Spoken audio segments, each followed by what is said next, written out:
Or 4 times, I guess, sorry. So yeah, so your carrier's gonna spin in a circle on its own, so you don't even have to worry about it, and you can lift off with your bombs. Now, we're not gonna strike the carrier straight off, we're just gonna talk about approaches. So I want you to fly forward, and then I want you to approach your carrier from the front.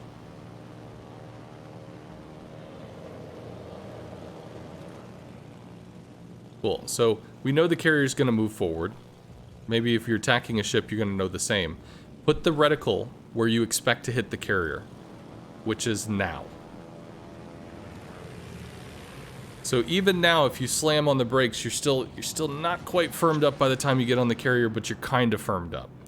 So you actually want that reticle to be even further away from the carrier, like an entire ship length away. You're putting it about half a ship length. So let's look at where that reticle right there was. That reticle right there was a full ship length in front of the CV. And yet when you attack from the front, it's only half a ship length. So your reticle placement from behind is beautiful. The reticle placement from the front is not. Now, when curling, you're going to put the reticle off to the side, opposite of the way you're going to turn in. So, and that was too close, because you could see half the reticle was on the ship when you did that, and you can see how hard it is to firm all this up, right? Yep. So that's your thing. Let's go from the front again. You place the reticle before the enemy ship. Well, in this case, the friendly ship, because it's you, but...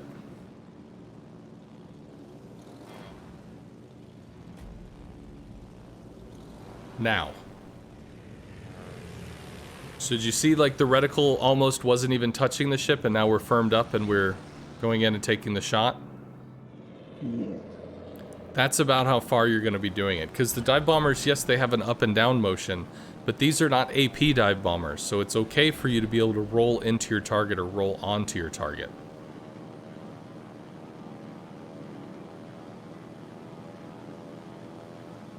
Okay, so can do one more from the front, and then we're going to look at curling. So when you're curling, I want you to think about, a clock. The old circle ones, not the digital ones. In which case, if you put the reticle at 3 o'clock, you can roll it up to noon or something. You can roll it up to 12 o'clock. So we don't want to put the reticle, if you're looking at that clock face, you want to have the room to be able to roll it from 3 o'clock to 12 o'clock. If you put the reticle at like 1, that's not going to give you a lot of room to work with. So you want the room. You want the ability to make the turn.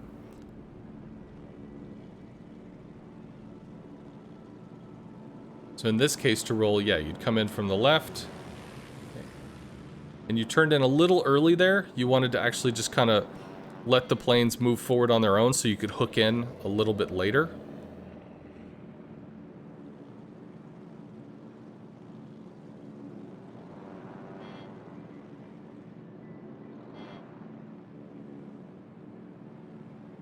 But effectively, this is what a battleship's going to do. Oh no, there's planes! And then they're going to slide into a turn, and this is that turn. So it's recognizing how to place your reticle in relation to it. So you can spend time in a training room just having your CV spin in a circle, and you practice doing attack runs on it. Don't turn in yet, don't turn in yet, don't turn in, and now turn in. Okay, so let it linger just a little bit longer to pull yourself off to the left so you can hook in a little bit later in the turn. Sometimes that can screw you, where it's gone on so long that you don't have time to turn in anymore, but it's going to be a feel thing. You're going to learn it. If you start to turn in early, you're just denying yourself the ability to turn into the shot.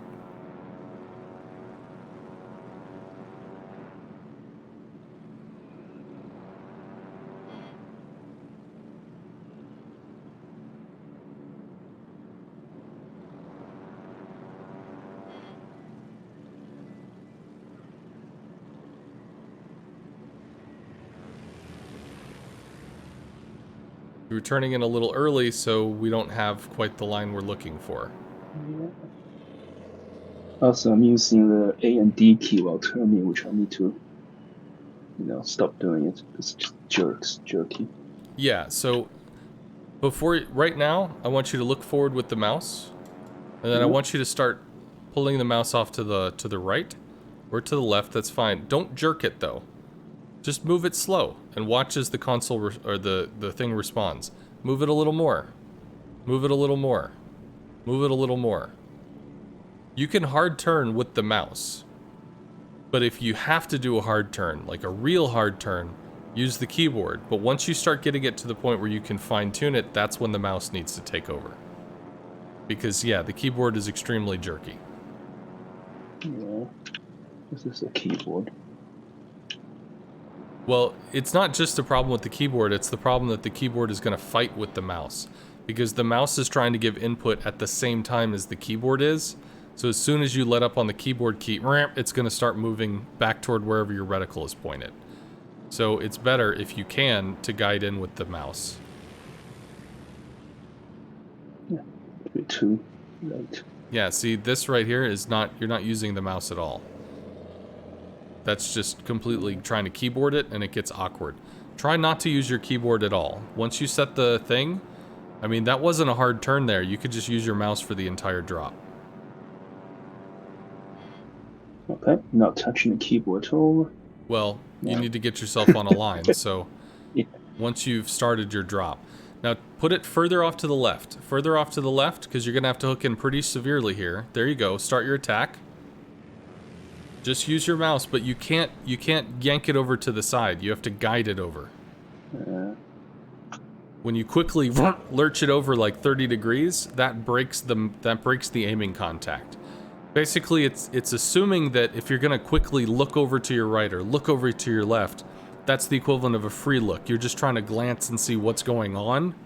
When you're trying to aim, you're more steady with your mouse movement. So you want to guide it into a turn and keep the turn going.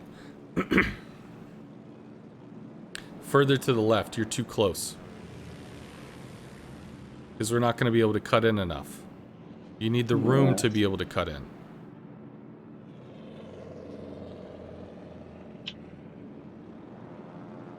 Yeah, I see what I need to do now.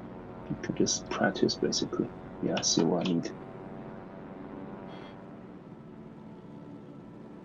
So I want you to think of the Lexington as though it's at 1 o'clock on a clock face, and you're gonna put your reticle at 10 o'clock on a clock face. So you need to place it at a pretty decent, spacing, because right now this is 11 o'clock. That's 11 o'clock. That's not far enough to the left, and it's also a little too close. So just mentally imagine a clock right now. Pretend the Lexington's going to be 1, and you're going to put the reticle at around 10.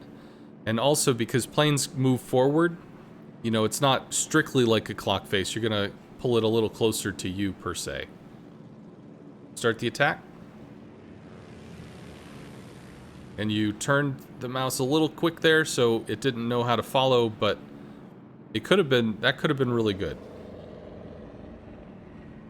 Yeah, I see what you mean. Just need to practice a bit more. But it was really good reticle placement. Oh, thank you. So you just, so enter 1 internal clock face and don't jerk the mouse all the way to the side.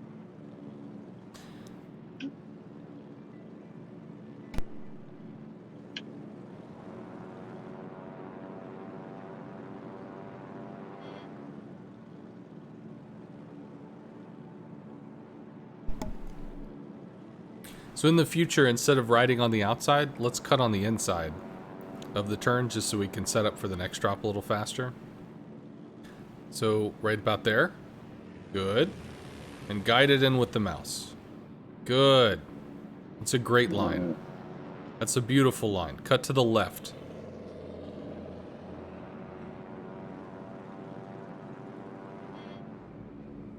Might be easier to take off another flight.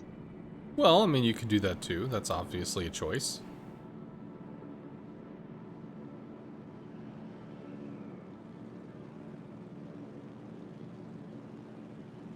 Attack. Yeah.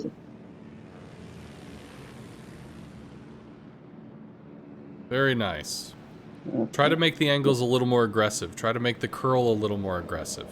come in at a sharper angle. So instead of the carrier being at 1 o'clock, how about we put it at 2 o'clock? Which means reticle-wise, you know, it's going to be 10:30, 11 o'clock. But let's try to make that carrier at a sharper angle.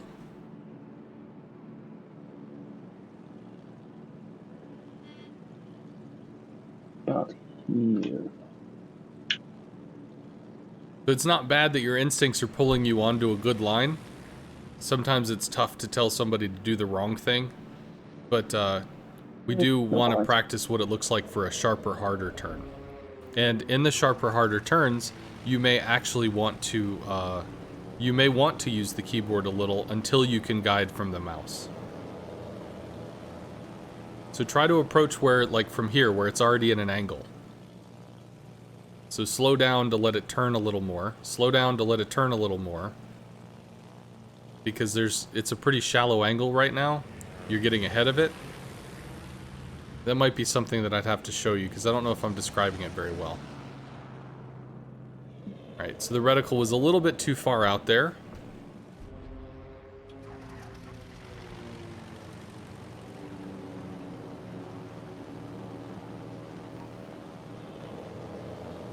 So just hard turn and point almost directly at the carrier. Because we're trying to make this harder for you. At the carrier, at the carrier, at the carrier. Now, pull the reticle off to the left and make the turn. Slam on the brakes because you're really close. A little too far. Need to work on the placement, but that's the strike I want you to work on. I want you to work on it being a little sharper turn. Because this is going to happen. You're going to have enemies that don't want to get shot or don't want to get bombed. So you're going to have people that break and make hard turns like this. And you need to be able to read that to try to be able to cut in. Also, you want to save some boost so that you can slow down during the turns if you have to, so you can make adjustments. So let's go straight at the carrier right now. Straight at the carrier. Don't lead it, just go straight at the carrier. And then as you get close, you're going to put the reticle off to the side so you can curl in. Off to the side. Good. Start the attack. Slam on the brakes. Curl in. A little too sharp on the curl, but it's okay. You rescued it. You could have like used the keyboard for about halfway and then guided it in with the mouse.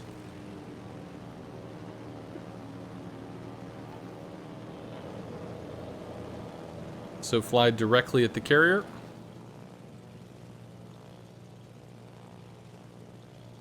And offset a little.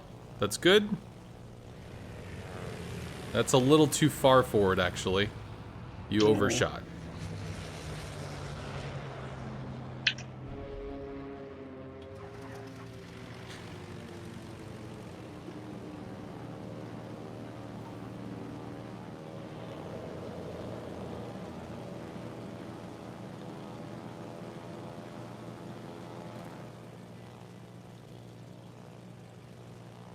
So you're still leading the target, which is okay, but the practice is trying to learn how to cut.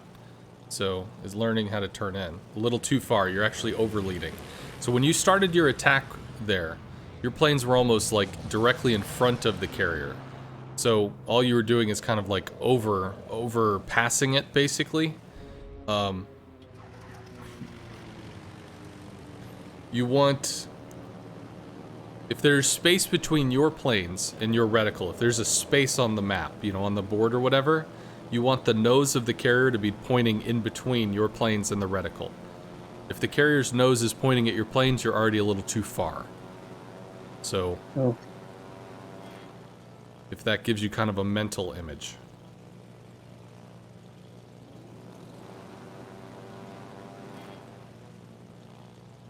So, at the carrier.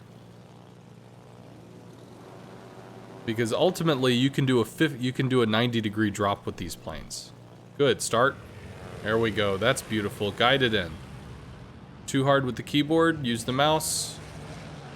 Okay. So once you've started your turn and you kind of got a feel for it, then you can guide it in with the mouse. You cut in a little too hard, a little too early, and you weren't able to completely guide it onto the deck.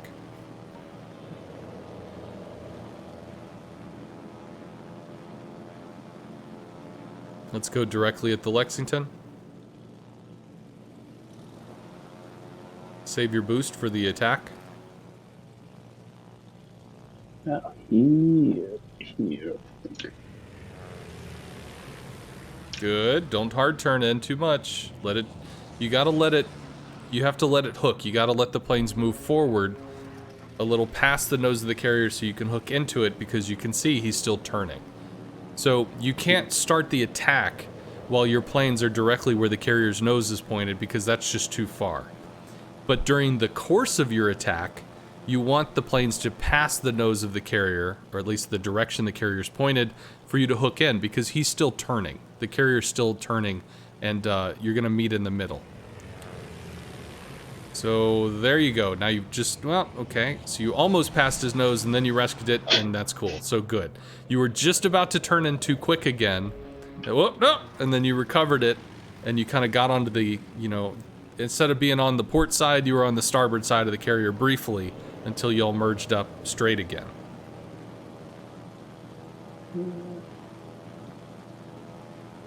Bit tricky, this one, but if you really I get it. Oh yeah, I mean, it comes in time, right? It comes with practice, it comes with repetitions. It's a feel thing. But your reticle placement is already much better. Your attack angles are much more consistent. That's a beautiful drop. That's bam. That's dead six bomb hits there.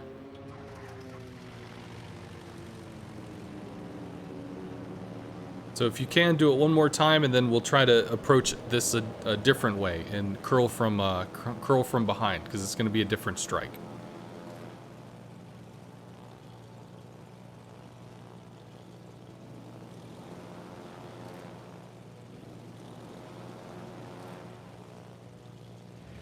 That's way too late. Slam on the brakes. Slam on the brakes.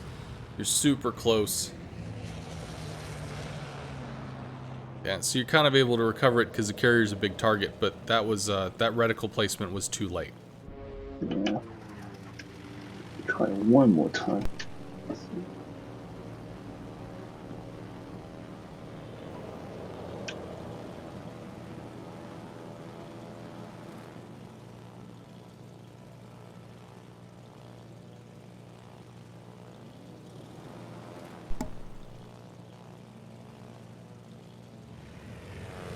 Don't hard turn too much. Remember, port to starboard side. You have to cross.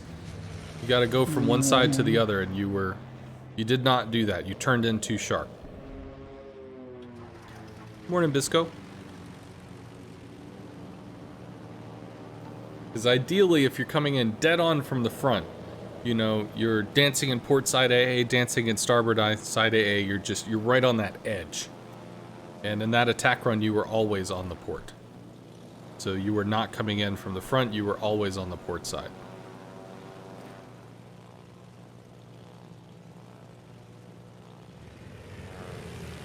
Cool, so you went from port to starboard, and you're swinging back in. Cool, yeehaw. I think you turned with the mouse enough that it broke its aiming, so it wasn't continuing to pull, so you're like, what? But you did rescue it, which is nice. Alright, so let's start working on attacks from behind. So I want you to start coming in. You're coming in for the strike. The thing is moving off, so you need to read this. You need to put the reticle off to the side. Now you're going to have to put the reticle a little in front. No, because this is not going to help you turn. That's just going to cross it like an X. Yeah, there's no way that you can make that happen because he's turning off to the right. So if you're curling, you're going to place the reticle on the opposite side of the ship that you're looking to turn in on. So if he's turning to the right, you're going to put the reticle on the left so that you can turn in. So in this case, if the Lexington is, say, noon, you're going to put the reticle at 10 o'clock off on the left so that you can ride forward and curl in. There you go. That's a little too late now. You've kind of overtaken the carrier. But that's the idea. So let's refine that.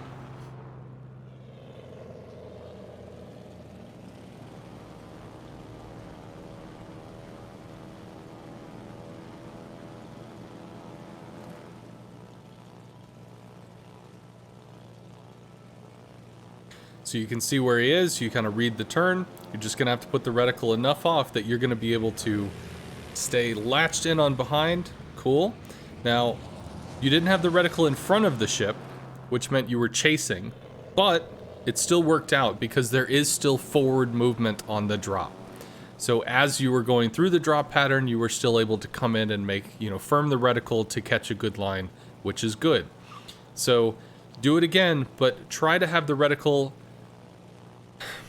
if not at the same, like there.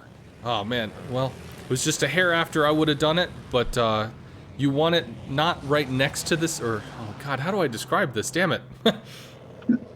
If you have two people in the Olympics and they're doing the running thing, right? They're staggered, right? They're not right next to each other in a line. One of them's kind of in front of the next, one of them's kind of a little more in front, one of them's kind of a little more in front. You almost want to have that staggered runner off to the left side of this carrier, where it's a little bit in front of the carrier if you were thinking of it like that. There we go. Because now as you're aiming, you're riding parallel and you're able to cut in. But we need to work on how you find your line.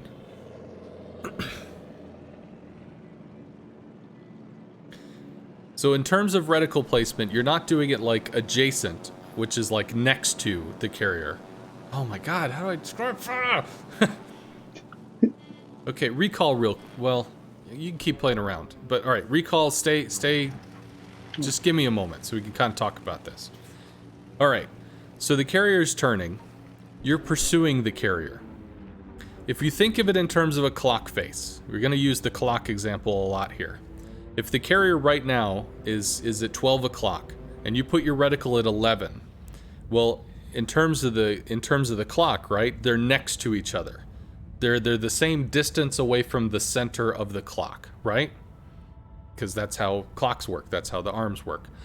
So if 12 o'clock decided to start moving away from the center of the clock, then by the time that the hand moved from 11 to 12, 12 would already be forward and away from it.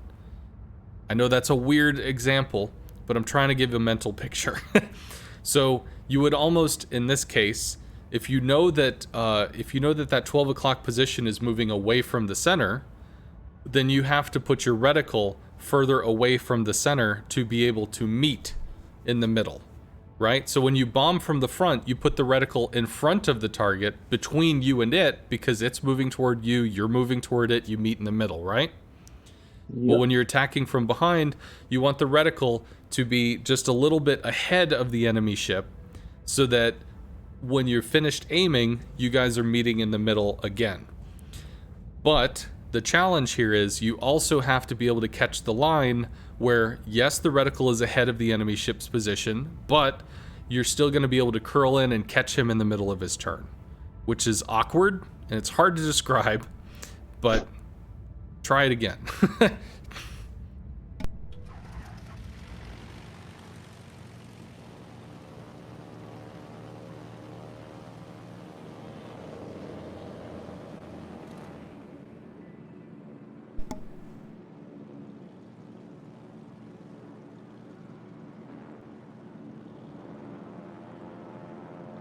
There we go. There we go. So it's just a little bit in front. It's not huge because there's a lot of forward movement with the planes.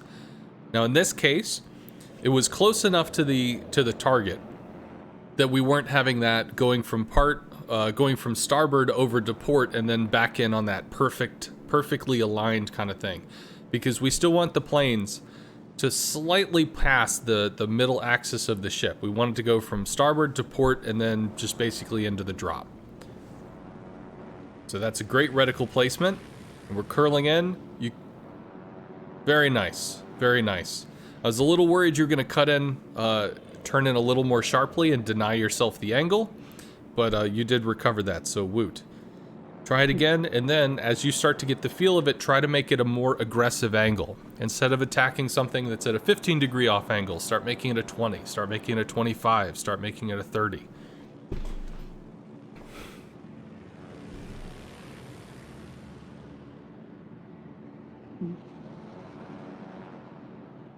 Cool. A little far forward, but you did catch a good line.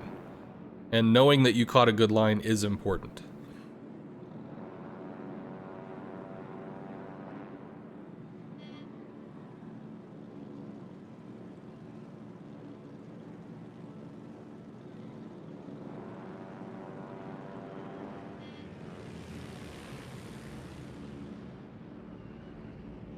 There you go. He's going to merge up, and you have a drop. So ideally, let's assume that you're trying to bomb a destroyer. Well, the destroyer is not as large as the CV. So if you can, let's try to get the target reticle dead center in the CV. Not on the nose of the ship, not on the ass of the ship, but dead center. So that you're trying to correctly place where the reticle is going to go.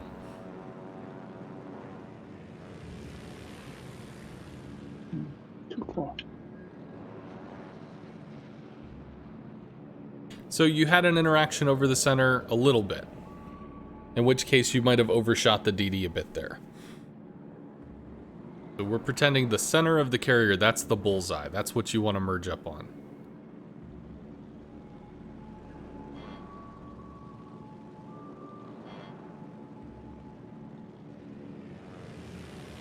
Cut in a little early.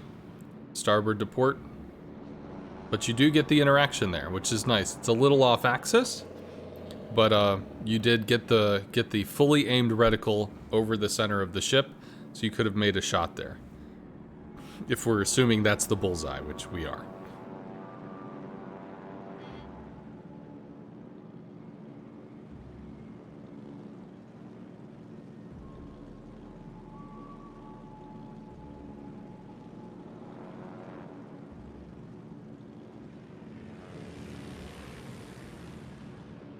Yeah, I was cutting too early.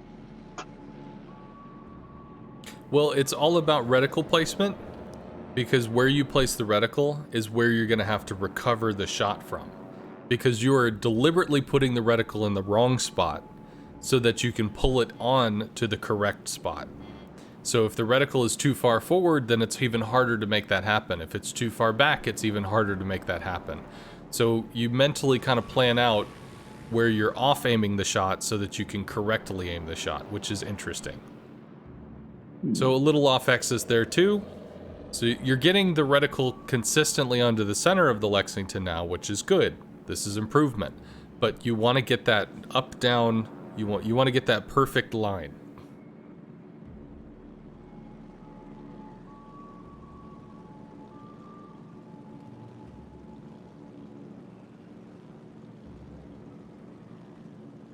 But this is what's going to happen with muscle memory.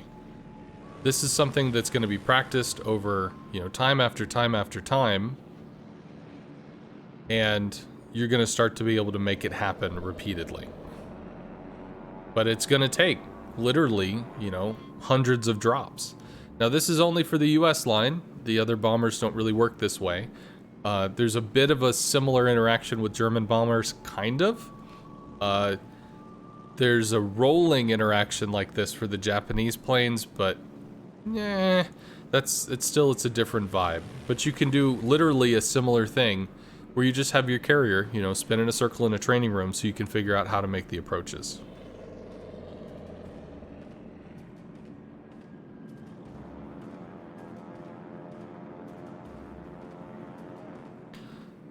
Okay, so now we're actually going to start bombing the carrier. I want you to actually start dropping bombs, and I want you to hit the bombs on the center of the carrier. So you're not going to live very long. That's okay. Yeah, too far forward. Well, it's not that bad because you are leading your target. So you got 4 out of 6 bombs in the center of the carrier.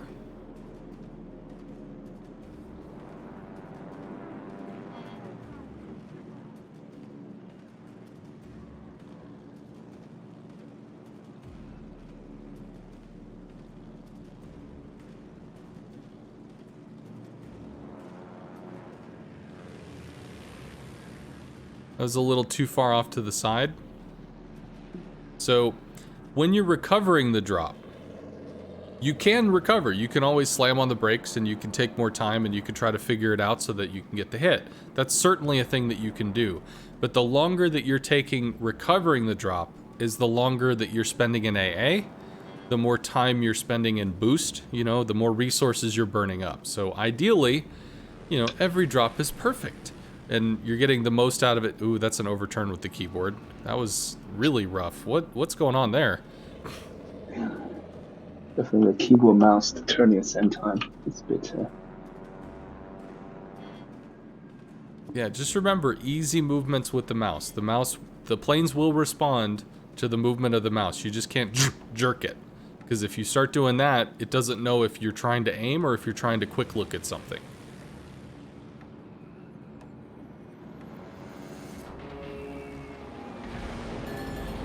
Several bomb center.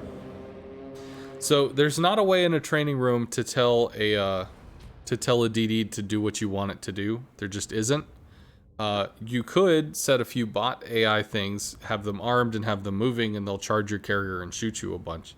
So you could do that. But in terms of like curling, let's exit to port and let's start working on stationary targets. So over on the enemy team, you can go ahead and ready up in the Lexington, but over on the enemy team, let's put a bunch of battleships. Whatever nation you choose, not armed, not moving. It wouldn't matter if it's moving because it wouldn't do anything if it can't shoot, so I don't think it moves regardless. Oh, sorry, moving or not moving? Well, not moving ideally, but who knows, if it moves, that might be cool. I just don't think it will if it's not armed. So, whatever. Just add a bunch of them and start up. Be funny if they end up ramming you. But...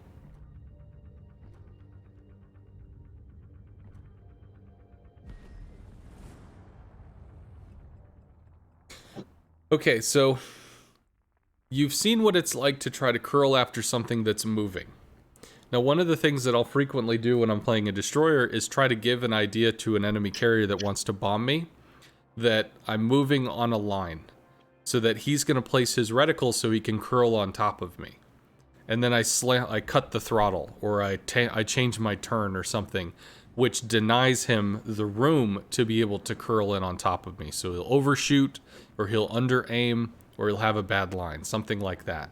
And as we see what the curling looks like, we can know what that means from a DD's perspective. But you are going to occasionally be bombing stuff that's not moving, or is extremely slow. And it's worth feeling out how hard you can turn in the planes. So I don't think they're going to move, so it doesn't matter. Let's start working on a 90-degree drop. So I want you to take a bad line, which is hard because your body's going to want to guide you to do the right thing. Like you're already looking at a Veneto like you want to strike it. But I want you to come in at a 90-degree angle on a battleship and try to recover it. So think of it in terms of the clock face. The battleship's going to be at like 3 o'clock. Your reticle's going to be at like 12. But remember that bombs are still moving forward, so you have to put the reticle a little closer to the center of the clock, as I was using the example earlier, because they're going to travel. And because they're going to travel, you have to account for that movement.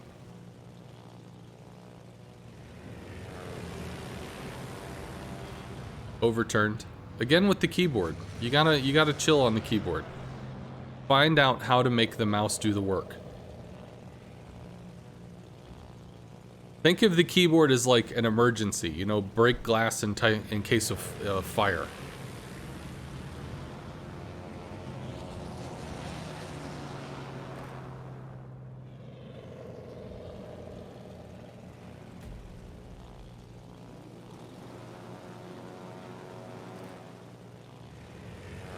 You're turning in a little too quick. Slow it down, slow it down. Yeah, so you want, when you're placing that reticle, you're expecting the planes to roll forward. So you are placing the reticle pulled in a little bit because the planes are going to move forward. You have to let them move forward. You can't just immediately turn. You kind of want to let them firm and then turn. There we go. That's nice. Now you slammed on the brakes there, which is going to help you turn sharper. See what you can do without having to slam on the brakes. See what you can do in terms of letting the planes move.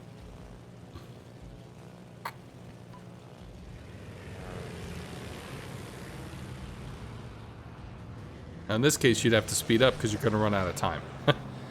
And that can happen if you take a shot and then the enemy starts pulling forward, like a destroyer or even a battleship, depending on how quickly it accelerates.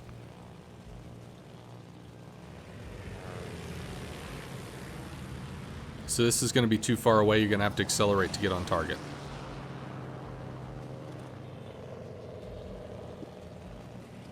So yes, you're giving yourself room to roll, but at the same time, you got to think of it in terms of that clock face. You know, when you're setting the reticle, it's got to be close enough. Woohoo! That's gonna be tough. Okay. That reticle was really close to the ship.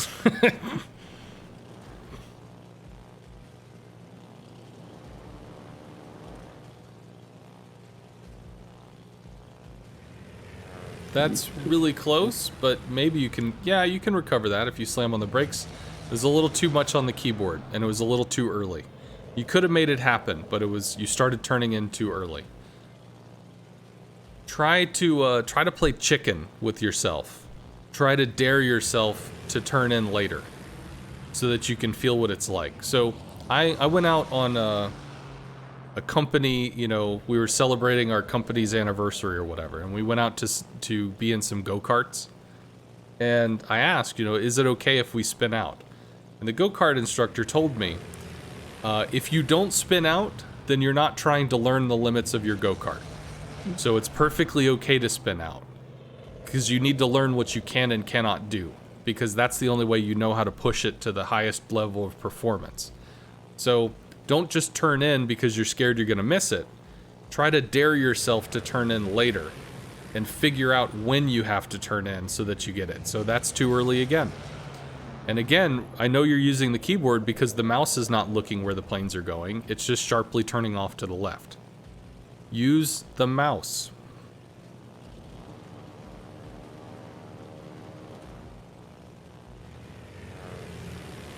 Now, your mouse is so hard turned here that it delatched because you just immediately looked off to the left. So here, stop dropping. Look forward. Look forward with your mouse. Look a little to the left. It pulled in. Look a little to the left a little more. Notice it broke. When you hit that 25-degree mark, it's going to stop going. But if you coax it into the left, it's going to respond, oh, you want to turn? And you can see how sharply they turn. I'm telling you, you can make these turns with the mouse. You just can't jerk it over. Calm, steady, allow yourself to make the movement. If you have to hard turn during the initial part of the drop, that's okay, but you need to keep your mouse pointed where you want to go, so that when you lay off of the keyboard, the mouse takes over. Good. So ideally, you turn in a little sharper, a little later, and you roll directly onto the center of the ship. Use the mouse. Use the mouse, Luke. Cool. That was like a 20-degree offset. Let's try to aim for that 60, 70, 80, 90-degree turn. With the one that's going to be really just obnoxiously stupid. So a little close to the ship, so you're going to have to give it room to breathe, and now you hard turn, hard turn, hard turn, hard turn, hard turn, and try to call it in. But your reticle was really close to the ship, it was really tight, so you had to give it a lot of room to breathe. But you also see how much you can pull it back when it's not in the right spot. You have a lot of maneuverability on these planes. Again with the keyboard overturn. Okay, cool. So you tried the keyboard and then go to the mouse. Good. But you weren't following the movement with the mouse. So as soon as you let off the keyboard, the planes are like, what? And they started going back to where the mouse was pointed. Because as soon as you're not using the keyboard, the mouse takes over. So you need to work together. You need to keep your eyes on the prize. Where are you looking to go?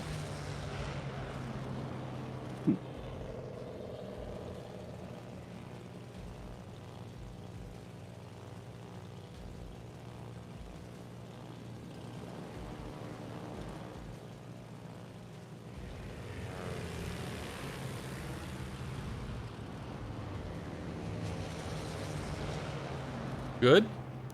Challenge yourself to do 60-degree drops, 70-degree drops, 90-degree drops.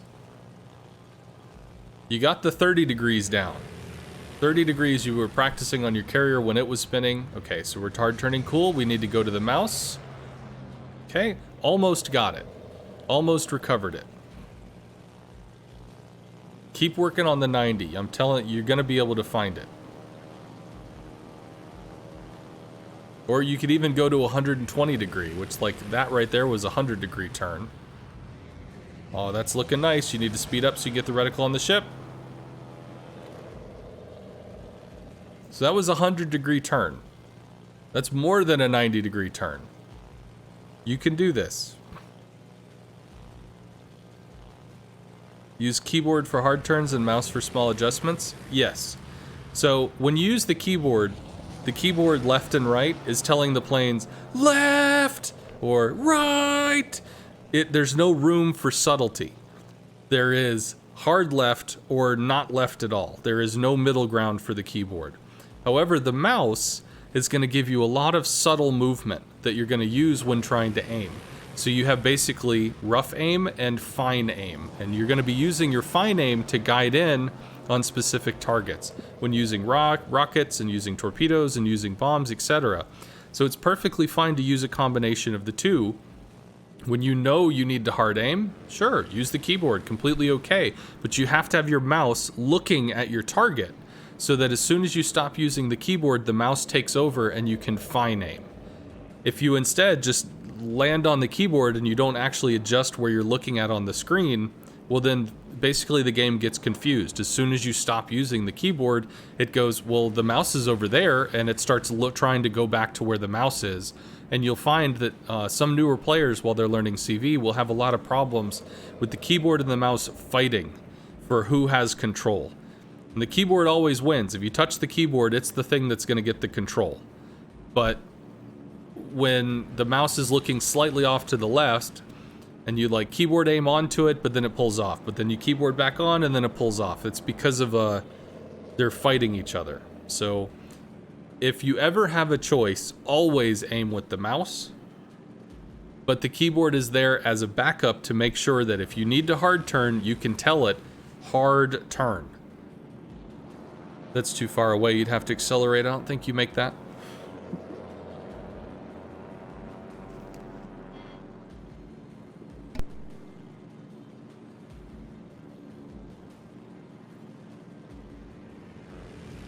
Reticle was too early. You needed to let it push out a little more.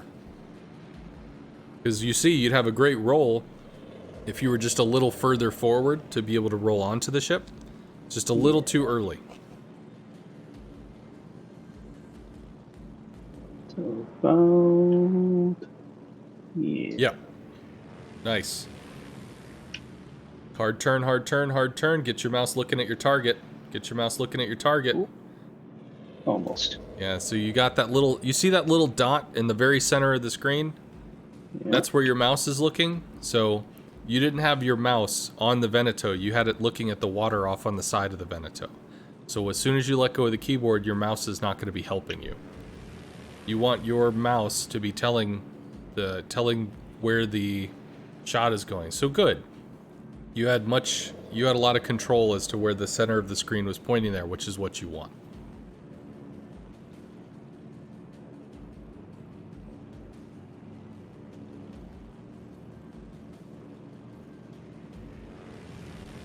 I like that. Guide it in. Stop with the keyboard. Use the mouse. Use the mouse, Luke. See? We overturn with the keyboard. The mouse isn't in position to correct it. You can't correct it. Shit. Well, then you start dancing around hitting the left hard mouse move or hard key on the keyboard. It's like it slips away from you. It's fine to hard turn, but you need to hard turn into the fine aiming. Can I tell you something? Sure. I prefer torpedoes on the Japanese planes. Okay.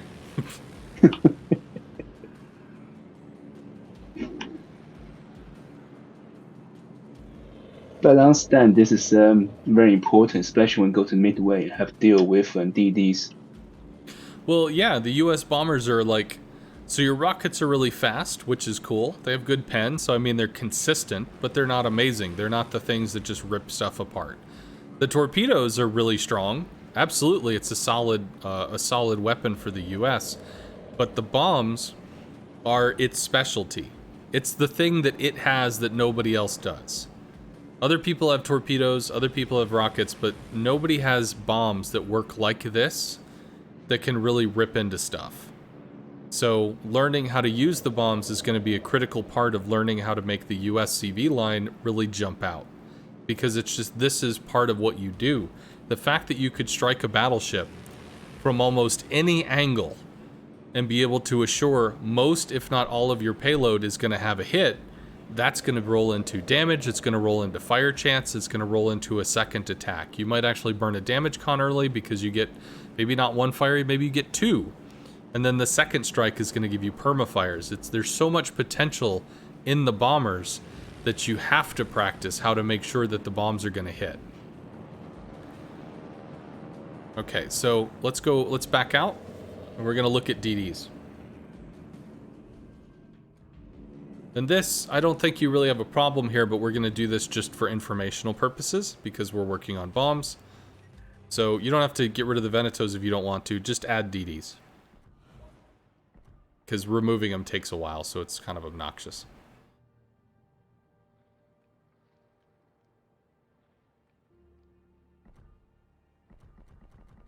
Cool.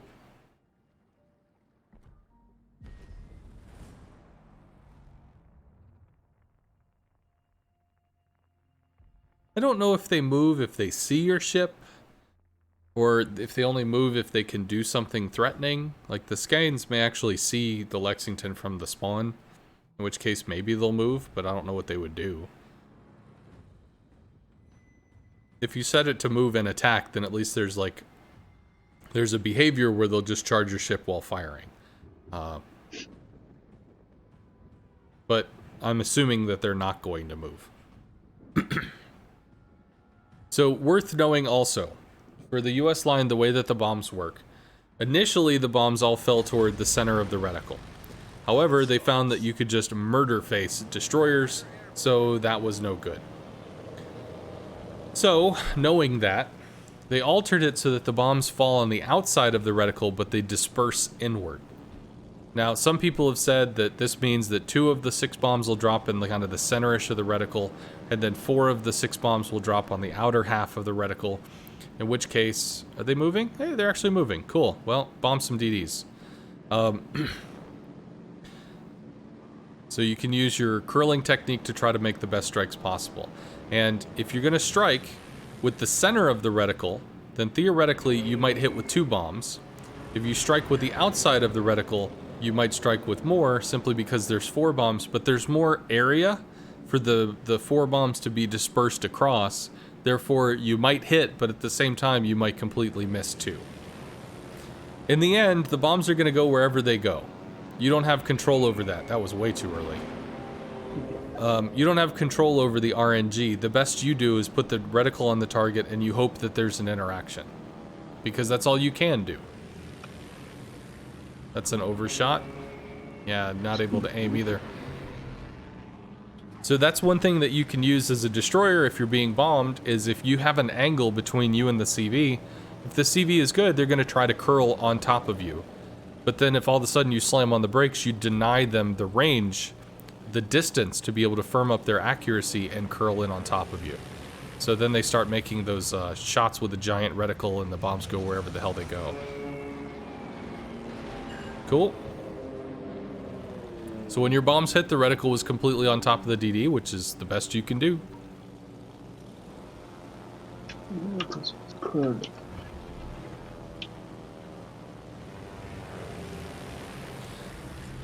Also to be aware, when you've got more maneuverable targets, like destroyers, they might S-turn. So you start going in for the turn, but they cut in the other way. So it forces you to have a weird line. So be aware of the fact that they can S-turn. And when you're going against battleships, you could absolutely put the reticle way off to the side and try to hook in and make it happen, because the rudder on a battleship is just not amazing. But when you start going against highly maneuverable cruisers, or pretty much most any DD, because they're very maneuverable, they have the possibility of doing S-turns, wiggles, back forths, turning to the left, turning to the right, and it can throw your aim off. So you do have to kind of mentally prepare for that.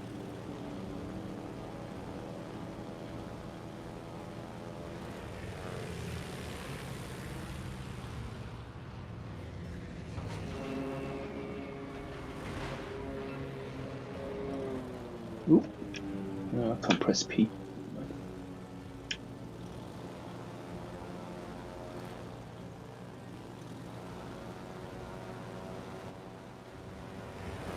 he's going to S-turn, so read the S-turn. If he's cutting off to the left, you want to move the reticle a little to the right so you can hook on. So how do you deal with an S-turn? Because we saw that you approached the destroyer and you were a little off to the left or whatever, and then he cut in and it kind of foiled your aim. If you see what looks like an S-turn, you're actually going to put the reticle almost on top of the DD, and then try to read what they're doing. If they're cutting to the one side, you put the reticle on the other so you can hook in. If they start to alter, you try to recover. You want to read the movement as best as possible, and there's not a really... It's down to the skill of the player as to how well they're able to confuse you in terms of where to put your reticle and how to make the drop. But it's still something that you have to expect, certainly against a destroyer. Some DDs are just going to hard turn. That's all they're going to do. They're just going to turn to one direction and say, please don't hit me. You know, God, give me the strength to just dodge. You know, stuff like that. But realistically, you need to, as a carrier player, expect that the jukes are going to come. They could slow down, they could speed up, they could turn left, they could break out of the turn. You need to be at least prepared for that. Tried to recover it. No, so the one wasn't moving for now. It's not a worthy target if it doesn't move. Oh, is he beneath you? Well, literally, because you're flying over him, but make it 2 there. No. Alright, so these are things that you can practice in a training room on your own. Trying to hook in on your own carrier, trying to work on battleships and stuff. These are things that you have the opportunity to make happen. And if the destroyers are just running around in a circle randomly, then theoretically if you moved your CV forward, the battleships might do the same. So you can make a training room and you can do this practice on your own as you want. But since we kind of talked about curling because that was an issue that needed to be addressed, why don't we go ahead and do another random battle so that we can kind of see the results, see if there's any fruit from our efforts.